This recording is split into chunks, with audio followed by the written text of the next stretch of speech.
C'est avec satisfaction que la société civile de Goma a accueilli le communiqué publié par la 34e région militaire qui invite tous les policiers et militaires qui ne vivent pas dans le camp militaire de se faire identifier auprès des autorités locales. Le communiqué de la 34e région qui demande à tous les militaires et policiers qui ne sont pas dans les camps, qui sont dans la cité avec la population, n'est-ce pas, de se faire identifier auprès des cadres locaux, des autorités locales qui sont des chefs de quartier.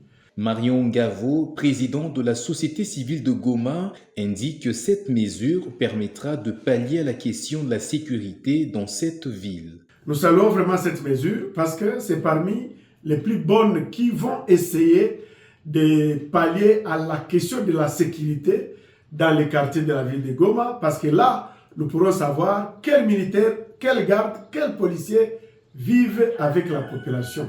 Ce leader de la société civile s'inquiète par ailleurs que cette charge soit confiée aux chefs des quartiers non militaires et dépourvus des connaissances en matière d'armement. Nous nous inquiétons du fait que cette charge est donnée, n'est-ce pas, aux chefs des quartiers, qui ne sont pas des militaires d'abord.